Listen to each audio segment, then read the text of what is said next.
Episode 14 అజ్ఞాత గురువు. అవంతిక చేతిలో నల్లపిల్లిని చూసి కొంచెం ఆశ్చర్యపోయిన కార్తికేయ ఆమె వైపు చూస్తూ, నా ప్రాణాలు కాపాడినందుకు నీకు కృతజ్ఞతల అవంతిక అని అన్నాడు. అవసరం లేదు చిన్నాన్న, ఇందులో నా తప్పు కూడా ఉంది అని పిల్లి తలను నిమురుతూ మెల్లిగా చెప్పింది అవంతిక.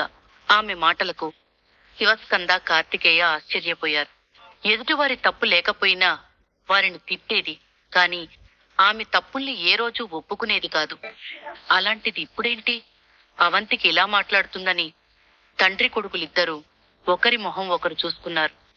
అవంతిక, నువ్వు తప్పు చేయడమేంటి? మాకేమీ అర్థం కాలేదు అని మెల్లిగా అడిగాడు శివస్కంద. మామూలుగా అయితే అతని స్వరం చాలా గంభీరంగా ఉంటుంది, కాని అందరితో మాట్లాడినట్టు అవంతికతో కూడా మాట్లాడితే ఆమె భయపడుతుందని వీలైనంత సౌమ్యంగా మాట్లాడడానికి ప్రయత్నిస్తూ ఉంటాడు. ఇప్పుడు కూడా అంతే సున్నితంగా అడిగాడు. శివస్కంద మాటలకు అతని వైపు చూసి చెప్పటం మొదలుపెట్టింది అవంతిక. తాతయ్య, మీ దగ్గర దాచటానికి ఏమీ లేదు. అసలు ఈ విషయం ఎప్పుడో చెప్పేద్దాం అనుకున్నాను, కాని మీరెలా అర్థం చేసుకుంటారోనని భయపడి ఆగిపోయాను. ఇంతవరకు వచ్చాక చెప్పడమే మంచిదనిపిస్తుంది. ఆ రోజు నేను కొండ మీద నుండి పడిపోయినప్పుడు నాకు తీవ్రమైన గాయాలయ్యాయి. నా ఎముకలన్నీ విరిగిపోయి కనీసం పైకి లేవలేని నిస్సహాయ స్థితిలో ఉన్న సమయంలో మా గురువుగారు వచ్చి నన్ను కాపాడారు. ఆయనే కనుక సరైన సమయానికి రాకపోయుంటే నేనీ రోజు ప్రాణాలతో ఉండేదాన్ని కాదు అని చెప్పింది అవంతిక. ఏంటి, గురువుగారా? ఆశ్చర్యంగా అడిగాడు శివస్కంద. అవును తాతయ్య, నన్ను రక్షించి ప్రతిష్టానపురానికి పంపించింది ఆయనే. కాని ఎందుకు ఆయన గురించి ఎవరికీ తెలియకూడదనుకున్నారు. అందుకే నన్ను మన దూరపు బంధువైన రాణాకి అప్పగించి మీ దగ్గరికి చేరేలా చేశారు. తర్వాత నేను కోలుకుంటున్న సమయంలో నాకు వైద్య విద్య మీద ఆసక్తి ఉందని గురువుగారు గ్రహించి నన్ను ఆయన శిష్యురాలిగా అంగీకరించి నాకు వైద్య విద్యలో శిక్షణ ఇవ్వాలనుకున్నారు.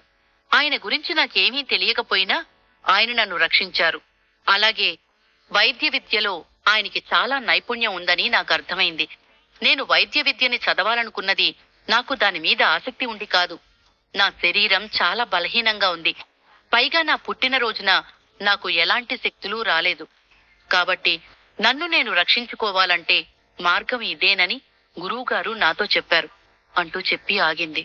ఆమె ఏం చెప్తుందో అర్థం కాక ఆమె వైపు చూస్తూ కూర్చున్నారు శివస్కంద కార్తికేయులు. వారి మొహంలోని భావాలు అర్థమైనట్టు మళ్లీ అవంతిక మాట్లాడడం కొనసాగించింది. తాతయ్య, నిజానికి నేను చిన్నాన్నకిచ్చిన తామర గింజలు సాధారణమైనవి కావు. అది ప్రత్యేకమైన గుణాలను కలిగినది. దానిని నాకిచ్చింది మా గురువుగారే. మనిషిలోని ఎముకలను శుభ్రపరిచి వాటిని శక్తివంతంగా మార్చే సామర్థ్యం దానికి ఉంది. చిన్నాన్న కాళ్లు పనిచేయకపోయినా శీతాకాలపు చలికి అవి స్పందిస్తున్నాయంటే దానర్థం ఆయన కాళ్లు పూర్తిగా చచ్చుబడలేదు. వైద్యం చేస్తే ఫలితం ఉంటుందనిపించింది. అందుకే చిన్నాన్న కంటే ముందే నేనా తామర గింజలను నా మీద ప్రయోగించుకున్నాను. అప్పుడు నా శరీరంలో కూడా మార్పులు జరిగాయి. దానివల్ల నేను పెద్దగా ఇబ్బంది పడలేదు. అందుకే ధైర్యంగా ఆ గింజలను చిన్నాన్నకిచ్చాను. దాని ప్రభావం ఇంత ఎక్కువగా ఉంటుందని నేను ఊహించలేకపోయాను అంటూ అవంతిక చాలా ప్రశాంతంగా చెప్పింది. శివస్కందుడు తక్కిన వాళ్ల ప్రశ్నల నుండి ఎలాగైనా తప్పించుకోవాలని ఒక ఉపాయాన్ని ఆలోచించింది. అందుకే ఒక అజ్ఞాత గురువుని పరిచయం చేసింది. చిన్నాన్నకిచ్చిన గింజల వలన అతను ఎంతో కొంత బాధను అనుభవిస్తాడని అనుకుందే కాని ప్రాణం మీదకు వస్తుందని ఊహించలేదు. అందుకే అవంతికే వైద్యం చేయటానికి సిద్ధపడింది. కాని ఆమెకి ఇంతకు ముందే వైద్యం తెలుసని అప్పుడే చెప్పదలుచుకోలేదు. కాబట్టి తనకున్న వైద్య నైపుణ్యాలను కప్పిపుచ్చుకోవడానికి ఆమెకు ఒక సాకు కావాలి. ఆ సాకు వల్ల వాళ్లకు చిన్న అనుమానం కూడా రాకుండా పూర్తిగా నమ్మేలా ఉండాలి. అందుకే ఒక గురువు ఉన్నట్లు చెప్పి ఈ విషయాన్ని అతని మీదకి తోసేస్తే ఇక ముందు ముందు ఆమె ఏం చేసినా ఎవరికి ఏ అనుమానం రాదని చాలాసేపు తన నల్ల పిల్లితో చర్చలు జరిపి ఈ ఉపాయాన్ని కనిపెట్టింది. అనుకున్నట్టుగానే చాలా తేలిగ్గా తన తాతయ్య వాళ్ళకి అబద్ధం చెప్పేసింది అవంతిక. అవంతిక చెప్పిందంతా విని శివస్కంద కార్తికేయులు ఆశ్చర్యపోయారు. అసలు పెద్దలంటే గౌరవమే లేని అవంతిక ఒక వ్యక్తిని గురువుగా భావిస్తుందని వాళ్ళు కల్లో కూడా అనుకోలేదు. ఆ రోజు ఆమె గాయాలతో వచ్చినప్పుడు తమ దూరపు బంధువైన రాణా ఆమెను తీసుకొచ్చాడని మాత్రమే వాళ్లకు తెలుసు. అవంతిక చెప్పింది నమ్మశక్యంగా లేనప్పటికీ ఆమె ఎలాంటి బెరుకు లేకుండా నమ్మకంగా చెప్పడంతో శివస్కంద వాళ్లది నిజమా కాదా అని ఆలోచించలేదు. అవంతిక మాటలతో అంతవరకు ఆమె వైద్యం మీదున్న వారికున్న అనుమానాలన్నీ పోయి వారి మనసులు తేలికపడ్డాయి. అవును అవంతిక, ఇన్నాళ్ళు నువ్వు మీ గురువుగారిని మన అంతఃపురంలోనే కలిశావా అని అనుమానంగా అడిగాడు శివస్కంద. తాత మాటలకు అవంతిక చిన్నగా నవ్వింది. అంతకు మించి అప్పటికప్పుడు ఏం సమాధానం చెప్పి తప్పించుకోవాలో అర్థం కాలేదు. అవంతిక ఎందుకు నవ్వుతోందో అర్థం కాక శివస్కంద కార్తికేయులు అయోమయంగా ఆమెనే చూశారు. ప్రతిష్టానపుర అంతఃపురంలో కాపలా పెద్దగా కనిపించదు, కాని అంతఃపుర బయట స్కంద సైన్యం రహస్యంగా కాపలా కాస్తూ ఉంటారు. కొత్తవాళ్లు కాదు కదా, కనీసం ఏదైనా జంతువు అంతఃపురంలోకి ప్రవేశించినా వారికి తెలిసిపోతుంది. అలాంటిది అవంతిక గురువు గురించి వాళ్ళు ఏమీ వినలేదు. అంటే ఆమె గురువు స్కంద సైన్యాన్ని తప్పించుకుని తన ఇష్టానుసారం ఈ భవంతిలోకి ప్రవేశించి ఒక్క ఆధారాన్ని కూడా వదలకుండా వెళ్తున్నాడు అంటే ఆయన మామూలు వ్యక్తి కాదు. కాని ఈ గురువు తమకి ఎలాంటి హాని కలిగించలేదు. అంతేకాకుండా ఆయన అవంతికను రక్షించి ఆమెకు వైద్య విద్య నేర్పించాడంటే అతను మంచివాడేనని అర్థమైంది శివస్కందకు. అందుకే అవంతిక చెప్పిన గురువు గురించి ఎలాంటి విచారణ జరపదలుచుకోలేదు. అవంతిక వైపు చూస్తూ, నీకు అలాంటి గురువు దొరకటం నీ అదృష్టం. ఆయన ఎవరినీ కలవడానికి ఇష్టపడడు అంటున్నావు కాబట్టి నీ ప్రాణాలను రక్షించినందుకు మా తరఫున నువ్వే అతనికి కృతజ్ఞతలు చెప్పు అన్నాడు శివస్కందుడు. అవంతికకు వైద్యం నేర్పిస్తున్న గురువు బయట ప్రపంచానికి దూరంగా ఉండాలి అనుకుంటున్నాడు కాబట్టి అతన్ని ఇబ్బంది పెట్టడం శివస్కందకు ఇష్టం లేదు. ఎందుకంటే అలాంటి గురువు ఉండటం అవంతికకు ప్రతిష్టానపురానికి కూడా మంచిదని భావించాడు. శివస్కంద మాటలకు అవంతిక ఏం మాట్లాడుతుందోనని ముందు జాగ్రత్తగా తన చేతిలోని పిల్లి అంది. అది అర్థమైన అవంతిక ఇంకా ఎక్కువ మాట్లాడకుండా, సరే తాతయ్య, నేను ఆయనతో తప్పకుండా చెప్తాను అంది. అబ్బో, మీరు అబద్ధాలు చెప్పడంలో ఆరితేరిపోయారు యువరాణి గారు అని వెటకారంగా అంది నల్లపిల్లి. దాని భాష అర్థమైన అవంతిక కోపంగా దాని ఒంటి మీద బొచ్చు పీకేసరికి ఆ నొప్పికి అది ఇంకేం మాట్లాడలేదు. ఇంతలో ఏదో గుర్తొచ్చినట్టు, అవును, ఇందాకేంటి అన్నావు? నువ్వు కూడా తామర గింజలు తిన్నావా? అసలు అలా ఎందుకు చేశావు? నీకెలా ఉందిప్పుడు అని అవంతికను కంగారుగా అడిగాడు శివస్కంద. ఎందుకంటే తన కొడుకే ఆ తామర గింజల ప్రభావం వలన చాలా నరకం చూశాడు. అలాంటిది అవంతిక ఇంకా చిన్నపిల్ల. ఆమె ఆ నొప్పిని ఎలా తట్టుకుందో అని శివస్కందకు భయమేసింది. నేను బాగానే ఉన్నాను తాతయ్య. ఆ గింజలు తిన్న వెంటనే నాకు చాలా నొప్పిగా అనిపించింది. కాని మరీ చిన్నాన్నంత కాదు. చిన్నాన్నకి ఇంతకు ముందోసారి విషప్రయోగం జరగటం వలన ఆయన మీద తామర గింజల ప్రభావం ఎక్కువగా ఉంది. అంతే, 1 దశాబ్ద కాలంగా ఆ విషం చిన్నాన్న శరీరంలో అన్ని భాగాల్లోకి వెళ్లిపోయింది.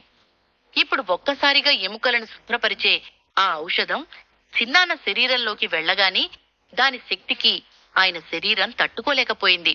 అంతే తప్ప భయపడాల్సిందేమీ లేదు. నాకు తెలిసి ఇప్పటికే చిన్నాన్నగారి శరీర అవయవాలు శుద్ధి జరిగి పరిశుభ్రంగా మారాయేమో అనుకుంటున్నాను. ఎందుకంటే ఆయన చెమట ఎప్పుడైతే నల్లని రంగులోకి మారిందో అప్పుడే చిన్నాన్నగారి శరీరంలో మార్పులు జరిగుంటాయని నాకు అనిపిస్తోంది అంటూ చెప్పడం ఆపి కార్తికేయ వైపు చూసింది అవంతిక.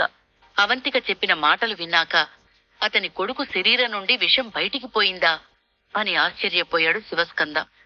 అవునవంతిక, నేను స్పృహలోకి రాగానే నాకేదో కొత్త అనుభూతి కలిగినట్టు అనిపించింది. నా శరీరమంతా చాలా తేలిగ్గా ఉన్నట్టు, నా కళ్లలో ఏదో మార్పు వచ్చినట్టుగా అనిపించింది అంటూ ఉద్రేకంగా చెప్పాడు కార్తికేయ. ఇన్నాళ్లు అతని కాళ్లల్లో ఎలాంటి చలనం లేకపోవడంతో ఇంత చిన్న విషయానికే చాలా ఆనందపడిపోయాడు కార్తికేయ. కార్తికేయుడి వైపు చూస్తూ, అంతా చక్కబడ్డ తర్వాత కొన్ని రకాల ఔషధాలు, కొన్ని వైద్య పద్ధతులు అనుసరిస్తే మీ కాళ్లు ఇంతకు ముందులా అయ్యే అవకాశాలు ఉన్నాయని మా గురువుగారు చెప్పారు అంది అవంతిక. ఆమెకి తెలిసిన వైద్య విద్యని బయట పెట్టాలంటే అప్పటికప్పుడు ఇలా లేని గురువుని అరువు తెచ్చుకోక తప్పదనుకుంది. అవంతిక మాటలకు ఆ గది మొత్తం నిశ్శబ్దంగా అయిపోయింది. ఆనందంతో అక్కడెవరికీ మాటలు రాలేదు. దాదాపు ఒక దశాబ్ద కాలం పోరాడిన తరువాత ఇన్నాళ్లకి అవంతిక మాటలతో వారిలో ఒక చిన్న ఆశ చిగురించింది. అవంతిక, నువ్వు చెప్తున్నది నాకు నమ్మబుద్ధి కావటం లేదు. మీ చిన్నాన్న నిజంగా ఇంతకు ముందులా నడవగలుగుతాడా అని ఆనందంగా ఆశ్చర్యంగా అడిగాడు శివస్కంద. అవును తాతయ్య, చిన్నాన్న మన అందరిలాగానే నడవగలరు. కాకపోతే దానికి కొంత సమయం పడుతుంది. ఎందుకంటే చిన్నాన్న చాలా కాలంగా ఆ చక్రాల కుర్చీకి అంకితమైపోయారు. ఇన్నేళ్లుగా ఆయన శరీరంతో సమానంగా ఆయన కాళ్ల భాగం ఎదగలేదు. కాబట్టి ఆ కండరాళ్లన్నీ బిగుసుకుపోయి ఉండుంటాయి. అందుకే చిన్నాన్న మునుపటి స్థితికి రావాలంటే 1 ఏడాది అయినా పడుతుంది అంది అవంతిక. ఏంటి, నేనొక ఏడాది తర్వాత నడవగలనా? నిజంగానే అంటున్నావా అవంతిక అని అడిగాడు కార్తికేయ. అతనింకా అవంతిక మాటలు నమ్మలేకపోతున్నాడు. ఆనందంతో ఏం మాట్లాడాలో కూడా అతనికి తెలియనంత సంభ్రమాశ్చర్యానికి లోనయ్యాడు. కార్తికేయుడు తన జీవితంలో మళ్లీ నడవగలుగుతానని ఎప్పుడూ అనుకోలేదు. అతని జీవితం ఇక ఎప్పటికీ చక్రాల కుర్చీకి అంకితమవుతుందనుకున్నాడు. కాని ఇప్పుడు అవంతిక ఇలా చెప్పడంతో తానేమైనా కలలో ఉన్నాడేమో అనుకుని కాసేపు భ్రమపడి కాదని తెలిసాక గాల్లో తేలుతున్నట్టుగా అనిపించింది అతనికి. తన తాత చిన్నాన్న మాటలు విన్నాక వారిద్దరూ అంత ఉద్వేగంగా మాట్లాడుతుంటే అవంతికకు ఏమీ అర్థం కాలేదు. వీళ్లు ఎందుకింత ఆశ్చర్యపోతున్నారు? అసలు చిన్నాన్నకి ఏమైందని? అతని శరీరంలోకి విషం చేరింది. ఇప్పుడు దాన్ని బయటికి తీసే ప్రయత్నం చేస్తే చాలు, సమస్య పరిష్కారం అయినట్టే. అంత మాత్రానికే ఇలా అయిపోవాలా అని తనలో తనే అనుకుంది. అంతేకాని వాళ్లకి ఎందుకంత ఆనందమో అర్థం చేసుకోలేకపోయింది. ఎందుకంటే ఆమెకు తన మీద చాలా నమ్మకం ఉంది. ఆమెకు తెలిసిన వైద్యంతో ఖచ్చితంగా కార్తికేయకు నయం చెయ్యగలదన్న నమ్మకంతో ఉంది. అందుకే వారి బాధని తేలిగ్గా తీసుకుంది అవంతిక. కాని వారి ఆనందాన్ని చెడగొట్టడం ఇష్టం లేక, అవును చిన్నాన్న, మీరు త్వరలోనే నడవగలుగుతారు, నన్ను నమ్మండి అని భరోసాగా అంది అవంతిక. చాలాసేపటి వరకు శివస్కంద కార్తికేయులు మామూలు స్థితికి రాలేకపోయారు. కాసేపటికి శివస్కందుడు మాట్లాడుతూ, అవంతిక, నువ్వు చెప్పింది బాగానే ఉంది. కాని మనం ఇక్కడ ఇంకొక విషయం గుర్తుపెట్టుకోవాలి. మీ చిన్నాన్నకి వైద్యం పూర్తయ్యే వరకు మనం ఈ విషయాన్ని గోప్యంగా ఉంచాలి. మీ గురువుగారికి కూడా చెప్పు అనబోయి ఆగిపోయాడు. అసలు బయటి ప్రపంచంలోకి రావటానికి ఆసక్తే లేని వ్యక్తి ఇక ఎవరికేం చెప్తాడు అని ఆలోచిస్తూ అవంతిక వైపు చూశాడు శివస్కంద. అవంతిక, నిజంగా నాకిప్పుడు ఎంత సంతోషంగా ఉందో చెప్పలేను. ఇన్ని రోజులు వారసుడు లేనందువలన ప్రతిష్టానపురానికి భవిష్యత్తు లేదనుకున్నారందరూ. కాని ఇప్పుడు నువ్వు చెప్పినట్టు కార్తికేయ మామూలు స్థితికి వస్తే ప్రతిష్టానపుర కీర్తి మళ్లీ శిఖరాగ్రానికి చేరుతుంది. ఇదంతా మీ గురువుగారి దయే తల్లి. మేమంతా ఆయనకి చాలా రుణపడి ఉంటాం. ఎప్పుడైనా ఆయనకి మన సహాయం అవసరమైతే చెయ్యడానికి మేమెప్పుడు సిద్ధంగా ఉంటాం. ఈ విషయాన్ని నువ్వే మీ గురువుగారితో చెప్పు తల్లి అంటూ శివస్కంద సంతోషంగా కబుర్లు చెప్పడం మొదలుపెట్టాడు. మహారాజు సంతోషం చూసి అక్కడున్న వారంతా చాలా ఆనందపడ్డారు. సరే తాతయ్య, నేను మా గురువుగారికి చెప్తాను అంటూ అవంతిక లోలోపల చిన్నగా నవ్వుకుంది. అసలు లేని గురువుగారితో ఏం చెప్పాలి అన్నట్టుంది ఆమె నవ్వు. అవంతిక అని మెల్లిగా పిలిచాడు కార్తికేయ. అతని మాటకి చెప్పండి చిన్నాన్న అంటూ కార్తికేయ దగ్గరగా కూర్చుంది. నిజంగా నీకు మీ గురువుగారికి జీవితాంతం రుణపడి ఉంటాను అంటూ కన్నీరు పెట్టుకున్నాడు. ఎందుకో అవంతికకు చాలా బాధగా అనిపించింది. ఆమె తన చేత్తో ఎంతో మందికి చికిత్స చేసింది. కాని ఎవరి విషయంలోనూ ఇంత బాధపడింది లేదు. అలాంటిది ఇప్పుడు ఎందుకిలా ఉందో ఆమెకు అర్థం కాలేదు. చిన్నాన్న చేతిని ప్రేమగా తడిమి నేనున్నాను అంటూ తన కళ్లతో సైగ చేసింది. కార్తికేయ మాటలు విన్న తర్వాత అవంతిక ఆలోచనలో పడింది. బయట వ్యక్తులకి ఎంతమందికి వైద్యం చేసినా కుటుంబ సభ్యులకు వైద్యం చేయటం అంత సులభమైన విషయం కాదని ఆమెకు ఆ క్షణం బాగా అర్థమైంది. ఎపిసోడ్ 15. నేను రాక్షసినా? చిన్నాన్న కళ్ళల్లో ఆనందం చూసిన అవంతిక ఆమె మాటలను కొనసాగిస్తూ, నాకు మా గురువుగారు కొన్ని తామర గింజలను ఇచ్చారు. వాటిని నేను తాతయ్యకి కూడా ఇవ్వాలనుకున్నాను. కాని ఇప్పుడు చిన్నాన్న పరిస్థితి చూసిన తర్వాత తాతయ్య ఆరోగ్య స్థితి ఎలా ఉందో పరీక్షించాకే గింజలు ఇవ్వాలో వద్దో నిర్ణయించుకుంటాను అంది అవంతిక. ఎందుకంటే శివస్కందకి వయసు పైబడినందువలన అజాగ్రత్తగా ఉండకూడదు అనుకుంది. అందుకే ఇకపై ఆమె ఏ ప్రయోగం చేసినా, ఏ చికిత్స చేసినా దాని గురించి క్షుణ్ణంగా పరిశీలించి గాని చెయ్యకూడదని బలంగా తీర్మానించుకుంది. అవంతిక మాటలు వినగానే శివస్కంద ఆశ్చర్యపోయాడు. అతని ఆరోగ్యం కోసం అవంతిక ఇంతలా ఆలోచిస్తుందని ఊహించలేదు. అందుకే ఇప్పుడు ఆమె మాటలు విని ఆయన కళ్లల్లోంచి జారుతున్న కన్నీటిని తుడుచుకుంటూ ఆమె వైపు ప్రేమగా చూశాడు. శివస్కంద అనుకున్నట్టు ఇప్పుడు అవంతిక చిన్నపిల్లేమీ కాదు. ఆమెకిప్పుడు అన్నీ తెలుసు. ఒకవేళ అతనికి ఏమైనా అయితే ఇంతటి మోసపూరిత ప్రపంచంలో ఆమె ఎలా బ్రతుకుతుందో అనుకునేవాడు ఇన్ని రోజులు. కాని ఇప్పుడామె మాటలు విన్నాక అతనికి చాలా ధైర్యంగా అనిపించింది. తాతయ్య, అయితే నేనిక మీదట చిన్నాన్నకి వైద్యం చేసే పనిలో ఉంటాను అని చెప్పింది అవంతిక. నీ ఇష్టం తల్లి, నేనీ విషయంలో ఎలాంటి జోక్యం చేసుకోదలుచుకోలేదు. దీన్ని పూర్తిగా నీకే వదిలేస్తున్నాను. నీకేది అనిపిస్తే అది చెయ్యి. నీకు అవసరమైనవి చూసుకుంటూ నీకు సహాయంగా ఉండమని మీ మామయ్య విరించిని చెప్పాను. నీకేదైనా సహాయం కావాలంటే విరించిని అడుగు, క్షణంలో నీ ముందుంచుతాడు అంటూ మనస్ఫూర్తిగా చెప్పాడు శివస్కంద. అతని మాటలు విన్నాక అవంతిక నవ్వుతూ అక్కడి నుండి బయటికి వెళ్లిపోయింది. కొడుకు బాధ్యతలన్నీ అవంతికకు, పనులన్నీ విరించికి అప్పగించేసిన తరువాత శివస్కందకు చాలా ఉపశమనంగా అనిపించింది. ఒకప్పుడు అవంతిక మీద శివస్కందుడికి ప్రేమ ఉన్నప్పటికీ ఆమె అహంకారం వల్ల, ఆమె దురుసు స్వభావం వలన చాలా బాధపడ్డాడు. కాని ఇప్పుడు అవంతికను చూసిన తరువాత ఇంతకు ముందు అతనిలో ఉన్న అభిప్రాయాలన్నీ పోయి మనసు తేలిక పడింది. మహారాజా, యువరాణి గారు ఇప్పుడు ఎంతగానో మారిపోయారు. ఇప్పుడు ఆమె తెలివితేటలు, వైద్య నైపుణ్యాలు, ఈ కుటుంబం కోసం ఆమె పడుతున్న తపన చూసిన తరువాత, ఇంకా ఆమె గురువుగారి గురించి విన్న తరువాత నాకు చాలా సంతోషంగా ఉంది. ఇంతటి గొప్ప ఆడపిల్ల మీ వంశంలో పుట్టినందుకు మీరు నిజంగా చాలా అదృష్టవంతులు అన్నాడు శరతుడు. అతని మాటలకు చిరునవ్వుతో అతని వైపు చూస్తూ అవునన్నట్టు తలూపాడు శివస్కంద. ఈ శరతుడు చెప్పింది నిజమే.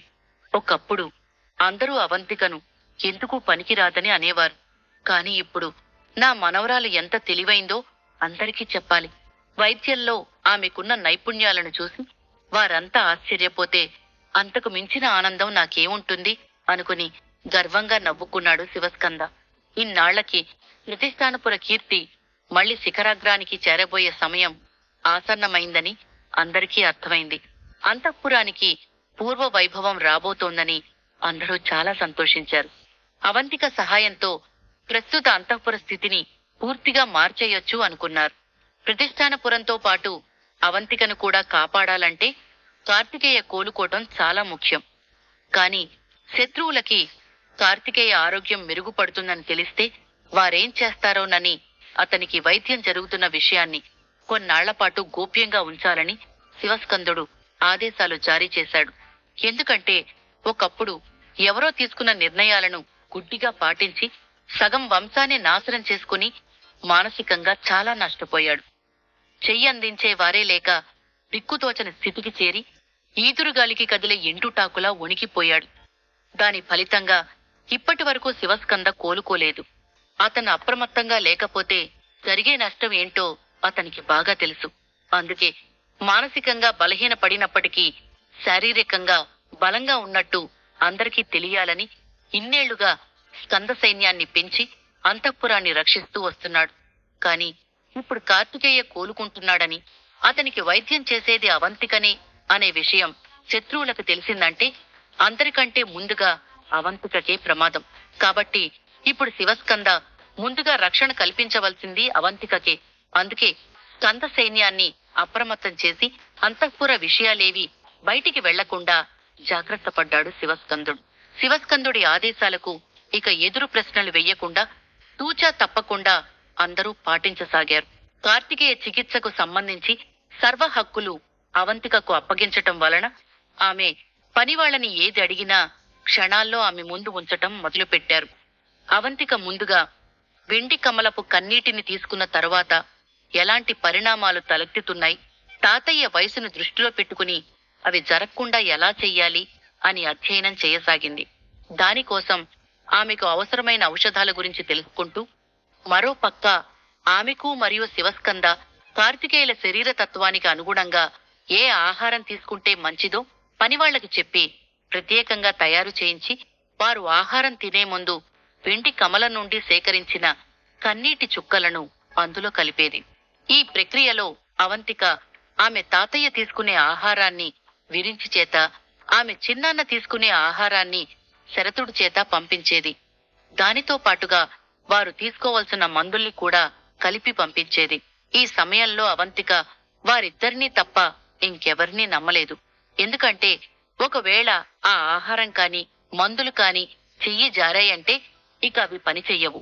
అప్పుడు ఆమె పడిన శ్రమంతా వృధా అయినట్టే. అందుకే విరించి శరతుడు అయితే ఈ పనిని సరిగ్గా నిర్వర్తిస్తారని వారిద్దరినీ ఎంచుకుంది అవంతిక. ఆమె పర్యవేక్షణలో కార్తికేయ, శివస్కందల ఆరోగ్యం చాలా మెరుగైంది. కాని వీళ్ల మధ్య బలైంది మాత్రం వెండు కమల నుండి వచ్చిన చిన్న పిల్లాడే. ఎందుకంటే వీరికి జరిగే వైద్యంలో ఆ పిల్లాడి నుండి వచ్చే కన్నీరే ప్రధాన పాత్ర పోషిస్తాయి కాబట్టి పిల్లాడిని ఏడిపించటం అవంతికకు తప్పలేదు. ముఖ్యంగా నల్లపిల్లి. ఒకప్పుడు దాన్ని ఆ పిల్లాడు పట్టించుకోలేదన్న కోపంతో ఏదో పగబట్టినట్టు పిల్లాడిని ఏడిపించటమే పనిగా పెట్టుకుంది. కావాలని పిల్లాడిని ఏడిపించి మరీ కన్నీళ్లను తీసుకునేది. వారిద్దరి అల్లరి చూస్తూ హాయిగా నవ్వుకునేది అవంతిక. కాసేపటికి నల్లపిల్లి అవంతిక కాళ్లు నొక్కుతూ, యువరాణి గారు, నాకెందుకో ఈ పిల్లాడి నుండి తీసుకుంటున్న కన్నీళ్లు సరిపోవనిపిస్తుంది. అందుకే ఇతగాణ్ణి ఇంకా ఎక్కువ ఏడిపించెయ్యాలి అంది. నల్లపిల్లి మాటలకు గట్టిగా నవ్వేసింది అవంతిక. దాని మాటలు విన్నాక, వామ్మో, ఈ పిల్లేంటి ఇలా మాట్లాడుతోంది, దీనికంటే యువరాణే చాలా నయం అని భయపడుతూ గదిలోని ఒక మూలకెళ్లి తనని తానే గిల్లుకుని ఏడుస్తూ కన్నీళ్లు ఇవ్వటం మొదలుపెట్టాడు పిల్లాడు. అతని ప్రవర్తనకు నల్లపిల్లి, అవంతిక నవ్వుకున్నారు. ఇంతలో ఎవరో గది తలుపు కొట్టడంతో అవంతిక ఆజ్ఞ ప్రకారం ఆ పిల్లాడు వెంటనే అవంతిక ఉంగరం వేలు మీదకి చేరి అదృశ్యమయ్యాడు. వెంటనే, ఎవరక్కడా, లోపలికి రండి అంది అవంతిక. క్షణకాలంలో ఆమె ముందు ప్రత్యక్షమయ్యాడు శరతుడు. వస్తూ వస్తూనే ఆమె ముందు తన తలను కొద్దిగా వంచి నమస్కారం చేశాడు. చెప్పండి, మీరిలా రావటానికి కారణం అని సౌమ్యంగా అడిగింది అవంతిక. చినరాజావారు మీకివి ఇచ్చి రమ్మన్నారు యువరాణి అంటూ చేతిలో ఉన్న వాటి వైపు చూపించాడు.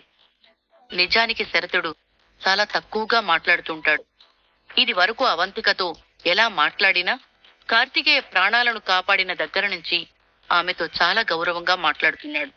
అతని మాటల్లో మర్యాదను గమనించింది అవంతిక. సరే, అక్కడ పెట్టండి అంటూ అతనికి కాస్త దూరంలో ఉన్న చెక్కబల్ల వైపు చూపించింది. ఆమె చెప్పినట్టుగా చేసి ఆమెకు మరోసారి నమస్కరించి అక్కడి నుంచి వెళ్లబోయాడు శరతుడు.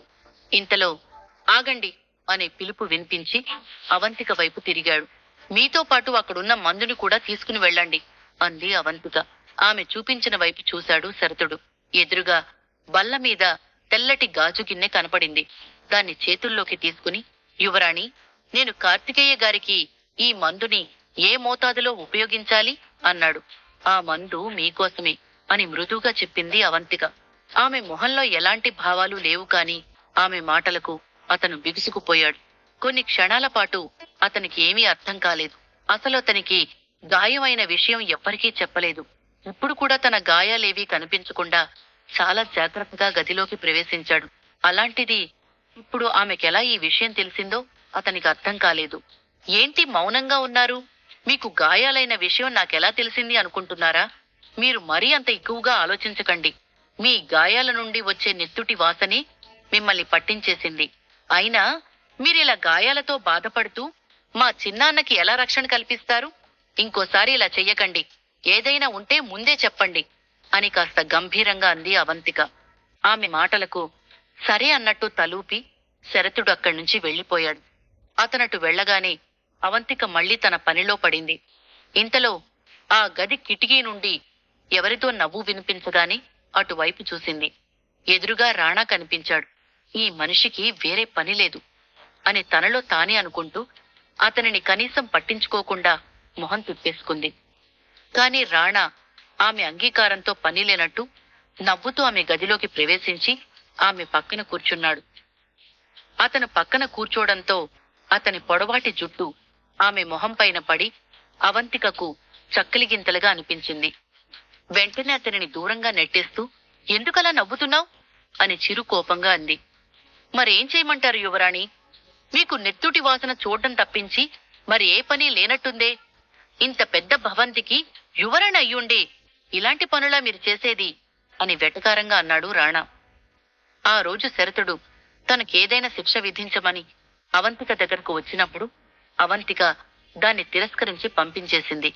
కాని శరతుడు అంతటితో ఊరుకోలేదు.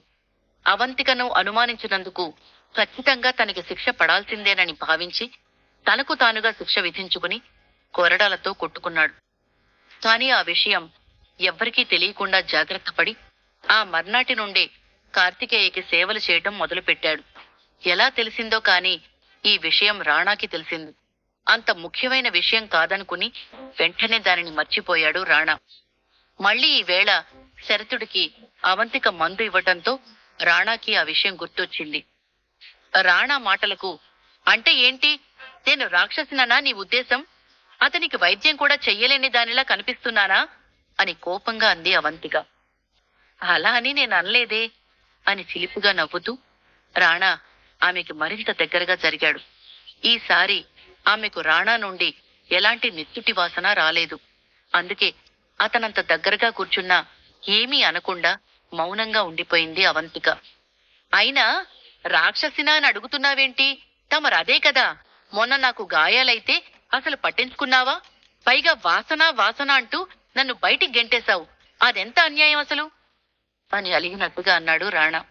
అతని మాటలకు చిన్నగా నవ్వుకుంటూ, నీకు మందివ్వటం నాకిష్టం లేదు అంది. నాకు మందివ్వటం ఇష్టం లేదా? నేనేం పాపం చేశాను యువరాణి అన్నాడు రాణా. ఎందుకంటే నువ్వెప్పుడు చూసినా నన్ను విసిగిస్తుంటావు. అందుకే నిన్ను పట్టించుకోవాల్సిన అవసరం నాకు లేదనిపించింది అని కోపాన్ని నటిస్తూ అంది అవంతిక. నిజంగానా అని కొంటిగా అన్నాడు రాణా. చిన్నపిల్లలా మాట్లాడుతున్న ఆమె మాటలకి అతనికి నవ్వొచ్చింది. నీకేం పనిలేదా? ఎప్పుడు చూసినా నవ్వుతూ ఉంటావు చిరాగ్గా అంది అవంతిక. ఆమె మాటలకు లేచి గోడకు ఆనుకుని, ఎందుకు లేదు, నాకు నవ్వడమే కాదు ఇంకో పని కూడా తెలుసు అంటూ అవంతిక చేతిని సున్నితంగా పట్టుకుని ఆమెను తన వైపుకి లాక్కున్నాడు. ఏం జరుగుతుందో తెలిసేలోపే ఆమె అతని కౌగిట్లో ఉంది. ఆమె నుండి వచ్చే మూలికల సువాసన రాణాకి చెప్పలేనంత హాయిని కలిగించింది. ఆ క్షణాన్ని ఆస్వాదిస్తూ ఆమె వైపు చూశాడు. ఆమె చిన్ని చిన్ని కళ్ళు వెన్నెల రాత్రి చంద్రుడిలా మెరుస్తుంటే ఆ కళ్లను చూస్తూ చూపు తిప్పుకోలేకపోయాడు రాణా. ఎందుకో ఈసారి అవంతిక అతనికి దూరంగా జరగలేదు. నిశ్శబ్దంగా అతని కౌగిలిలో ఒదిగిపోయింది. యువరాణి అని మెల్లిగా పిలిచాడు రాణా. అతని స్వరం మత్తుగా అనిపించింది అవంతికకు. ఏంటో చెప్పు అంది అతని కౌగిలిని ఆస్వాదిస్తూ. ఈ రోజు నా దగ్గర మీకు నెత్తుటి వాసన వస్తోందా అని అడిగాడు. లేదు అని చెప్పింది అవంతిక. నిజానికి అతని సాన్నిహిత్యంలో ఆమె దేన్నీ గుర్తించలేని పరిస్థితిలో ఉంది. అందుకే అతను అడిగిన తర్వాత కనీసం పరీక్షించి చెప్పాలని కూడా అనుకోలేదామె. అమ్మయ్యా, అయితే నిజంగానే రావట్లేదా? ధన్యవాదాలు యువరాణి అంటూ ఆమెను మరింత దగ్గరగా హత్తుకుంటూ, మీకు నచ్చని పని నేనెప్పటికీ చెయ్యను అన్నాడు. అవంతికకు ఆ మాటలు బాగా నచ్చాయి. ఏమీ మాట్లాడకుండా ఉండిపోయింది. కాని అతని ఆలోచనలను ఆమె పసిగట్టలేకపోయింది. ఆ క్షణం ఆమె మనసు ఒక స్వచ్ఛమైన తెల్లని కాగితంలా ఉంది. రాణాతో ఈ సందర్భం ఆ తెల్లని కాగితాన్ని అలంకరించే అందమైన అక్షరాలుగా ఉండాలనుకుందే తప్ప అంతకు మించి ఎక్కువగా ఆలోచించలేదు. మరోవైపు ప్రతిష్టానపురం నూతన వెలుగులు చూడటం కోసం సిద్ధమవుతోంది.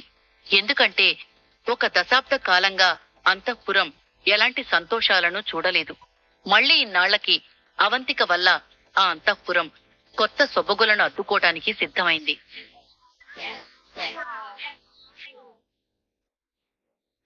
ఎపిసోడ్ 16 జ్ఞాపకాల పొరల్లో.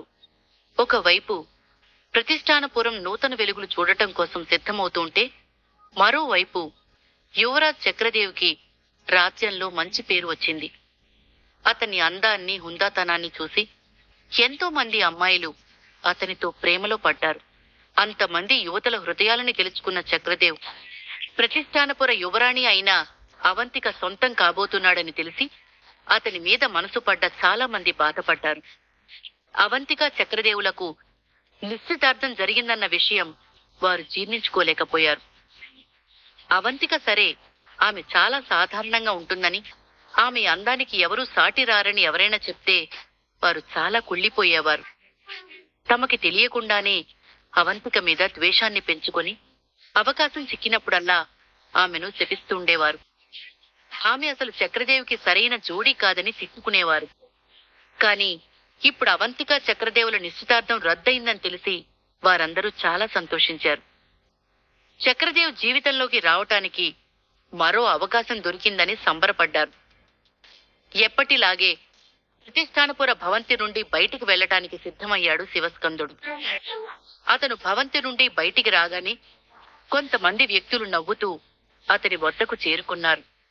వాళ్ళు పొడవాటి వస్త్రాలు ధరించి వృద్ధాప్యం పైబడిన వారిలా కనిపిస్తున్నారు.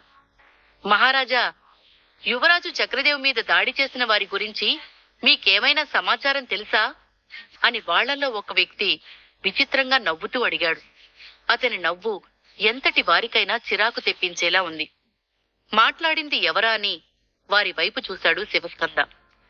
ఎదురుగా కనిపించిన వ్యక్తిని చూసి ఆశ్చర్యపోయాడు. ఇతను చక్రదేవ్ చిన్నాన్న రాజమౌళి కదా అని తనలో తానే అనుకుని రాజమౌళి వైపు చూశాడు శివస్కంద. రాజమౌళికి ఇప్పుడు 60 ఏళ్లు. అతను చిన్నప్పటి నుండి అసమర్థుడిలా ఉన్నాడని, ఒక రాజ్యాన్ని రక్షించే సమర్థత అతనికి లేదని తెలిసి చక్రవర్తి తండ్రైన సులోచనుడు తన తమ్ముడు రాజమౌళికి ఎలాంటి అధికారం ఇవ్వలేదు. కాని రాజమౌళి మాత్రం తనని తాను చాలా తెలివైన వాడిగా భావించేవాడు. అతనికి ఎలాంటి అధికారాలు ఇవ్వకపోయినా తన అన్నయ్య సులోచనుడు పేరు చెప్పుకొని ఇన్ని రోజులు రాజ్యంలో చలామణి అవుతూ వస్తున్నాడు. అతను ఒక రాజవంశానికి చెందినవాడు కాబట్టి అతను ఏం చేసినా మంత్రులందరూ అతన్ని పొగుడుతూ ఉండేవారు. దానికి కారణం అతను సులోచనుడికి స్వయాన తమ్ముడవటం వలన అతను చేసేది చేస్తున్నది తప్పని చెప్పే ధైర్యం మంత్రులకి లేదు. కాని శివస్కందుడు ముక్కుసూటి మనిషి. రాజమౌళి వ్యక్తిత్వానికి పూర్తి భిన్నమైన వ్యక్తిత్వం గలవాడు. అందుకే రాజమౌళి చేసే పనులు నచ్చకపోతే అతని మొహం మీదే చెప్పేసేవాడు. దాని ఫలితంగా వారి మధ్య ఎప్పుడూ గొడవలు జరుగుతూనే ఉంటాయి. కాలక్రమేణా శివస్కంద మీద వైరం పెంచుకున్నాడు రాజమౌళి. కాని ఎప్పుడూ బయటపడలేదు. శివస్కందతో ఎంత గొడవ పడినా అది స్నేహపూర్వకమే అని అందర్నీ నమ్మించేవాడు. ఎందుకంటే ఒకప్పుడు ప్రతిష్టానపురం శివస్కందుడి 2 కుమారుల వల్ల చాలా బలంగా ఉండేది. తమ వైపు చూసే ధైర్యం కూడా ఎవ్వరూ చెయ్యలేకపోయారు. కాని ఎప్పుడైతే శివస్కందుడి కుమారుల జీవితాలు అతలాకుతలం అయ్యాయో అప్పటి నుండి ప్రతిష్టానపురం చాలా బలహీనపడింది. అప్పటి నుండి రాజమౌళి శివస్కందుడికి, అతని అంతఃపురానికి ఆకాశ గౌరవాన్ని కూడా ఇవ్వడం మానేశాడు. నోటికి ఎంత వస్తే అంత మాట్లాడుతూ అవకాశం వచ్చినప్పుడల్లా శివస్కందను బాధ పెట్టడమే పనిగా పెట్టుకున్నాడు. అవంతిక చక్రదేవుల నిశ్చితార్థం రద్దు అయిందన్న విషయం అంత వేగంగా రాజ్యమంతా విస్తరించడానికి కూడా రాజమౌళినే కారణం. కాని ఆ విషయం ఎవ్వరికీ తెలియదు. శివస్కంద రాజమౌళి మాట్లాడుకోవడం చూసి అక్కడేం జరుగుతోందో చూద్దామని రాజమౌళికి సంబంధించిన మంత్రులు వారి చుట్టూ చేరారు.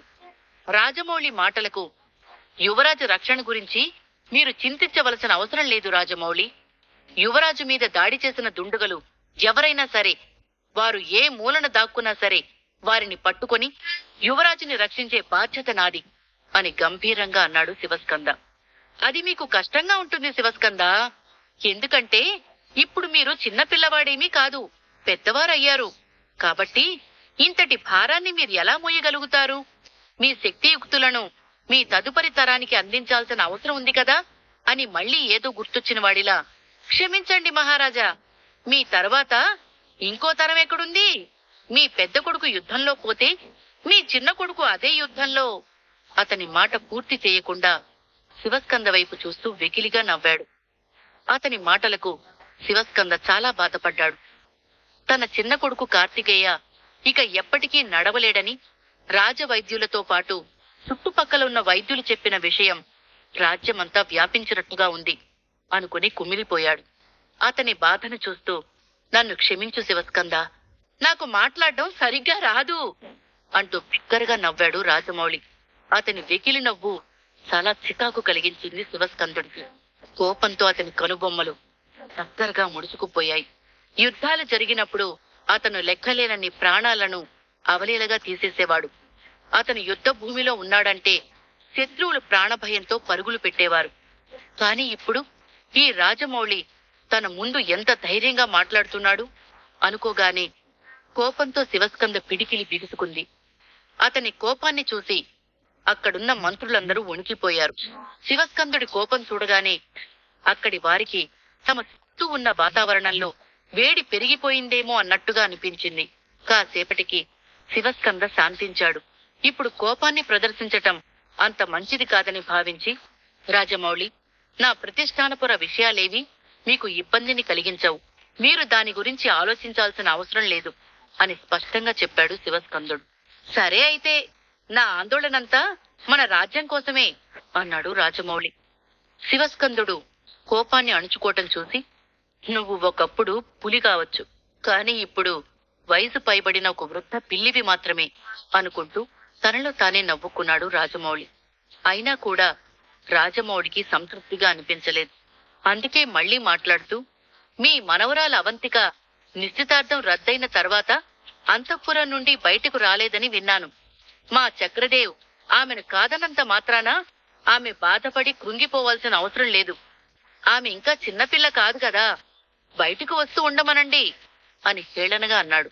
ఆ మాటలకు చురుగ్గా అతని వైపు చూశాడు శివస్కంద. హా, చెప్పడం మర్చిపోయాను. వచ్చే మాసంలో శత్రుఘ్నదేవ్ పుట్టినరోజుంది. మీ యువరాణి బాధలో ఉన్నారని ఆమెను ప్రత్యేకంగా ఆహ్వానించమని చెప్పాను. మీరొక పని చేయండి. మీ మనవరాలు చాలా రోజులుగా బయట ప్రపంచం చూడలేదు కాబట్టి ఈ వేడుకకి హాజరవమని చెప్పండి. సరదాగా అందరితో కలిసినట్టు కూడా ఉంటుంది అని రాజమౌళి నవ్వాడు. సరే, నేనామెకి మీ ఆహ్వానం అందిస్తాను. ఇక సెలవు అంటూ అవమాన భారంతో కోపంగా అక్కడి నుండి అంతఃపురం వైపు వెళ్లిపోయాడు శివస్కందుడు. వెళ్తున్న అతన్నే చూస్తూ బిగ్గరగా నవ్వాడు రాజమౌళి. శివస్కందుడు వెనక్కి తగ్గడం అతనికి చెప్పలేనంత సంతోషాన్నిచ్చింది. ఏంటి శివస్కంద, ఇప్పటికే నువ్వొక సైన్యాధ్యక్షుడు అనుకుంటున్నావు కదా, కానీ నువ్వేం సాధించావు? నీ ఇద్దరు కుమారుల జీవితాన్ని కోల్పోవటం తప్ప. అయినా కూడా నీ అహంకారం తగ్గలేదు. పొగరుగా తలను ఇంకా ఎగరిస్తున్నావు. ఇప్పుడిక నీ సమయం అయిపోయింది మిత్రమా. ఎత్తిన నీ తలను కిందకి దించే సమయం ఆసన్నమైంది. నీ స్కంద సైన్యం ఇంకా ఎంతకాలం కొనసాగుతుందో నేను చూస్తాను అని తనలో తానే గర్వంగా నవ్వుతూ అక్కడి నుండి వెళ్లిపోయాడు రాజమౌళి. కాని శివస్కంద మనసులో మాత్రం, నా చిన్న కొడుకు త్వరగా కోలుకుంటున్నాడని వీళ్ళకి తెలియదు కదా, అందుకే ఇలా వాగుతున్నారు. త్వరలోనే నా వైభోగం రాబోతోంది, చూస్తూ ఉండండి అని నవ్వుకుంటూ ముందుకు సాగాడు. అలా నడుచుకుంటూ వెళ్తున్న అతనికి అవంతిక గది ముందుకు రాగానే తనకు తెలిసిన మూలికల సువాసన కుప్పును తాకింది. గది బయట తన తాతయ్య నిలబడి ఉండటం చూసి అప్పటికే తన చేతిలో ఉన్న మూలికల కుండలను పట్టుకుని బయటికి వచ్చింది అవంతిక. తాతయ్య, ఏంటి ఇలా వచ్చారు? నాతో ఏదైనా పనుందా? నవ్వుతూ అడిగింది అవంతిక. అదేం లేదు కాని నువ్వింకా ఈ మూలికలతో ప్రయోగాలు చేస్తూనే ఉన్నావా? నువ్వెప్పటి నుండో ఇంట్లోనే ఉంటున్నావు కదా. వచ్చే మాసంలో చక్రదేవ్ అన్నయ్య శత్రుఘ్నదేవ్ పుట్టినరోజుందట. ఆ వేడుకలకి నిన్ను కూడా తీసుకురమ్మని ఆహ్వానం అందింది. నేను సరే అని చెప్పాను. మరి నీ నిర్ణయం ఏమిటి అవంతిక అన్నాడు. ఆమె ఏం చెప్తుందో అన్నట్టు ఆమె వైపు చూస్తూ ఉండిపోయాడు. మీ ఇష్టమే నా ఇష్టం తాతయ్య, నేనా వేడుకలకి వస్తాను అని వెంటనే సమాధానమిచ్చింది అవంతిక. ఎందుకు వెళ్ళాలి అని గాని, వెళ్తే ఏమవుతుందో అని గాని ఆమె ఆ క్షణం ఆలోచించలేదు. అవంతిక సమాధానంతో శివస్కంద నవ్వుతూ ఆమె భుజాలను చిన్నగా తట్టి అక్కడి నుండి అతని గది వైపుగా వెళ్లిపోయాడు. అతను కనుమరుగు అయినంత వరకు అతన్నే చూసి కార్తికేయ గదికి బయలుదేరింది. ఆమె వెళ్తున్నప్పుడు నల్లపిల్లి ఆమె భుజంపైకి ఎక్కి కూర్చుంది. యువరాణి గారు, మీ తాతయ్య కళ్లల్లో నాకేదో బాధ కనిపించింది అంది నల్లపిల్లి. దాని మాటలకు ఆలోచిస్తూ, అవును, నేను కూడా గమనించాను అంది అవంతిక.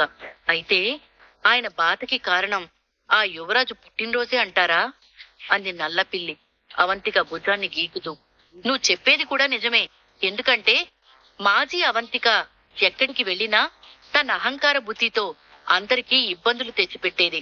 కాబట్టి తాతయ్య తన మనవరాలిని ఇలాంటి వేడుకలకు తీసుకెళ్లే ధైర్యం చెయ్యరు. ఆయన ఇప్పుడే రాజకుటుంబం దగ్గరికి వెళ్లి వస్తున్నారు కాబట్టి వాళ్లే ఏదైనా అన్నారేమో, అందుకే తాతయ్య ఇలా బాధపడుతున్నారు అని నడకను ఆపకుండానే మృదువుగా సమాధానమిచ్చింది అవంతిక. అలా అయితే మీరా పుట్టినరోజు వేడుకలకి రావాలని వాళ్ళెందుకు కోరుకుంటున్నారు అర్థం కానట్టు అయోమయంగా అడిగింది నల్లపిల్లి. నాకు తెలిసి వాళ్ళందరి దృష్టిలో చిన్నాన్న ఇప్పటికే మరణించినట్టు లెక్క. తాతయ్య వయసైపోతోంది. నేను చిన్నపిల్లని కాబట్టి ఇప్పుడు ప్రతిష్టానపురం వాళ్ళకి చాలా తేలిగ్గా కనిపిస్తోంది. మన వల్ల ఏమీ కాదని వాళ్ళ అభిప్రాయం. నేనైతే చిన్నపిల్లని కదా, ఏదైనా చెప్పేస్తానని భ్రమపడుతున్నట్టున్నారు. ఇంకో విషయం ఏంటంటే ఆ వేడుకల్లో యువరాజ్ చక్రదేవ్ వేరే అమ్మాయితో చనువుగా ఉంటే అది చూసి నేను బాధపడిపోతానని కూడా ఉపాయం పన్నినట్టున్నారు అంటూ చిన్నగా నవ్వింది అవంతిక. ఏంటి యువరాణి మీరు చెప్పేది? ఇది మరీ దారుణం కదా. పైకేమో చాలా మంచిగా కనిపిస్తూ వెనుక మిమ్మల్ని అవమానించటానికి కుట్రలు పన్నుతున్నారా? ప్రపంచంలో ఇంత సిగ్గులేని మనుషులు కూడా ఉంటారా? కోపంగా అంది నల్లపిల్లి. పర్వాలేదులే, వాళ్ళేదో సంతోషంలో ఉన్నారు కదా, కొన్ని రోజులు అలాగే ఉండని, తర్వాత చూసుకుందాం మనం అంది అవంతిక. ఆమెను అవమానించినా ఆమె తట్టుకోగలదు కాని వాళ్ళు తన తాతయ్య చిన్నాన్నలను కూడా ఇందులోకి లాగుతున్నారు అనుకోగానే అవంతిక కళ్ళు ఎర్రబడ్డాయి. త్వరలోనే వాళ్ల పొగరనుస్తాను అంటూ ఆమె చేతుల్లో ఉన్న మూలికల కొండవైపు ప్రశాంతంగా చూసింది. అవును యువరాణి, వాళ్ళకి మీరేంటో చూపించండి, ఆ మూర్ఖులను చంపేయండి ఆవేశంగా అంది నల్లపిల్లి. దాని మాటలు వినిపించుకోనట్టు ఏదో ఆలోచనలో ఉండిపోయింది అవంతిక. చిన్నాన్న గారు ఇప్పటికే కోలుకుంటున్నారు, కాని ఆయన పూర్తి స్థాయిలో కోలుకోటానికి ఇంకా సమయం కావాలి. అప్పటి వరకు నేను చాలా జాగ్రత్తగా ఉండాలి. ఆయన కోలుకున్న తరువాత ఈ కలుపు మొక్కలని ఏం చెయ్యాలో ఆలోచించొచ్చు అని మనసులోనే అనుకుంటూ కార్తికేయ గదిలోకి వెళ్లి ఆమెతో పాటు తీసుకొచ్చిన ద్రవాన్ని తాగించి బయటికి నడిచింది. ఇప్పటి వరకు కార్తికేయ వైద్యానికి కావలసిన మూలికలు ఆమె వద్ద ఉన్నాయి, కాని ఇకపై వైద్యం కొనసాగాలంటే కొన్ని ప్రత్యేకమైన మూలికలు కావాలి. శివస్కంద ఆమెకి అన్ని హక్కులు ఇచ్చినప్పటి నుండి ఆమె పరిశోధన కోసం తన ప్రయోగశాలలోనే ఎక్కువగా గడపటం మొదలుపెట్టింది. అక్కడున్న వైద్య పుస్తకాలన్నీ తిరగేసింది, కాని తనకు కావలసిన మూలికల ఆచూకీని మాత్రం కనిపెట్టలేకపోయింది. అవెక్కడ దొరుకుతాయో తెలియదు కాబట్టి తానే వాటిని సాగు చేయాలనుకుని ఆ పద్ధతుల కోసం పరిశోధన చేసింది. కాని ఫలితం శూన్యం. అప్పటి నుండి ఆ కొత్త మూలికల సేకరణ కోసం విపరీతంగా ఆలోచించసాగింది అవంతిక. ఆమెకు వాటి సాగు పద్ధతి తెలియకపోతే ఇక వాటిని ఎలా సంపాదించగలదని ప్రశ్నించుకుంది. ఈ మూలికల సాగు ఆమెకి పెద్ద తలనొప్పిగా మారింది. ఏం చెయ్యాలా అని ఆలోచిస్తున్నప్పుడు టక్కున ఆమెకొక ఆలోచన తట్టింది. తన శరీరంలో ఉన్న పాత్ర అవంతిక జ్ఞాపకాల్లో ఆమెకి కావలసిన సమాచారం దొరుకుతుందని అనిపించింది. పాత అవంతికకు ప్రతిష్టానపురంలో భూగర్భంలో ఉన్న ఒక రహస్య ప్రదేశం గురించి తెలుసు. అప్పటి అవంతిక చక్రదేవ్తో నిశ్చితార్థం జరిగిన తర్వాత అతనితో ఏకాంతంగా గడపటం కోసం ఆ రహస్య ప్రదేశానికి వెళ్ళిందనే విషయం ఇప్పటి అవంతిక జ్ఞాపకాల్లో మెదిలింది.